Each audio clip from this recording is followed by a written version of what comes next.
Kumusta mga kaibigan? Welcome back na naman sa ating munting channel. Sa video ito ay isa na namang matindi. Opo, matindi ang pag-uusapan natin ngayon dahil alam nyo ga mga kaibigan na ito ay pangkaligtasan dito sa lupa habang kayo ay nabubuhay, at ganun din, kaligtasan din ito kapag kayo ay sumakabilang buhay na. Pero bago tayo magpatuloy mga kaibigan, kung kayo bago lang dito sa aking munting channel at hindi pa nakasubscribe, ay pindutin nyo na ang subscribe button at notification bell para isa rin kayo sa unang mga kapanahon kapag mayroon akong bagong upload. So ayun na nga mga kaibigan, isang matinding dasal ang ibabahagi ko sa inyo ngayon. Nakapagdala-dala mo, maraming maitutulong sa iyo pang-araw-araw na pamumuhay. Una, hindi ka mamamatay ng biglaan. So, digay bakit kapag ikaw namatay ng biglaan, hindi ka man lang makapagpaalam sa iyong mga mahal sa buhay. Halimbawa ng mga biglang pagkamatay, mga aksidente, o kaya naman mga inatake sa puso, o kaya naman ikaw pinaril o sinadya kang patayin. So ilan lang yan sa mga biglaang pagkamatay.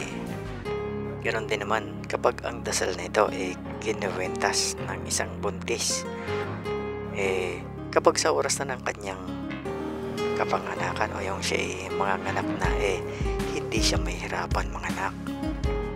Hindi ka rin uusigin ng iyong mga kaaway, o kaya naman walang sasaksi na laban sa iyo, yung mga bulaan o mga hambog na saksi. Hindi ka rin matatalo sa anumang uri ng labanan. Hindi ka rin masusukol ng apoy o tatamaan ng kidlat. Hindi ka rin tatamaan ng matinding mga karamdaman sa iyong katawan. Hindi ka rin malulunod sapagkat ang dasal nito nakuha sa isang taon na inilaglag sa dagat na may pabigat sa liig na bato. So siya ay naglakad sa dagat ng 3 araw at siya ay hindi nalunod.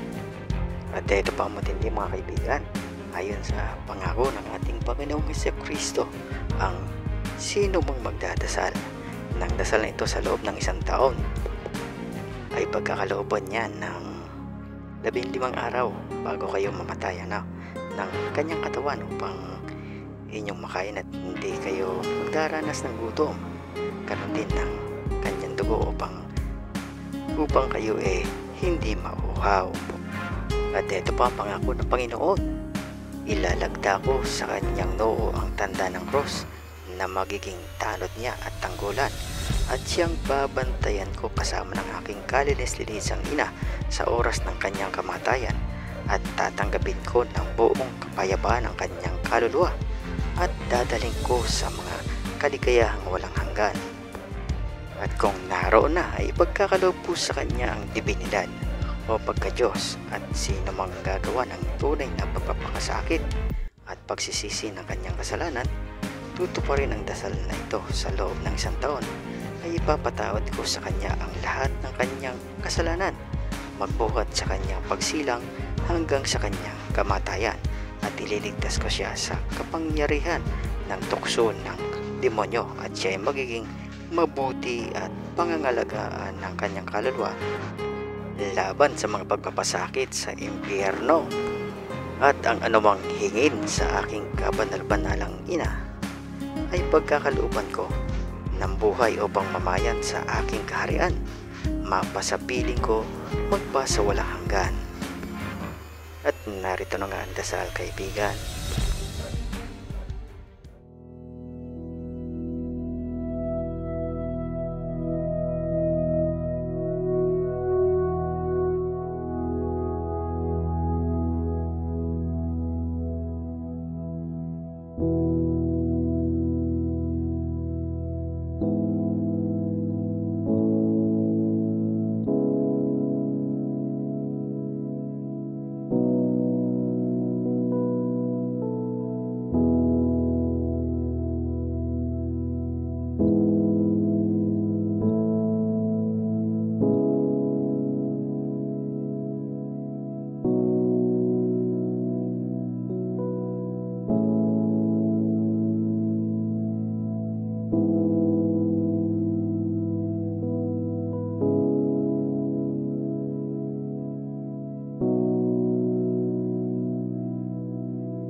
lang ang dasal nito araw-araw. Maaari mo din itong ibahagi o share sa iyong mga mahal sa buhay. Ito ay mabisang pangkaligtasan dito sa lupa habang kayo ay nabubuhay at kaligtasan din natin kabilang buhay kapag tayo ay namatay sa. So lahat naman tayo ay mamamatay. Una-unahan lang yan. Pero sa ngayon, mauna na muna kayo kung gusto ninyo, ano? Susunod na lang ako at ako naman may service.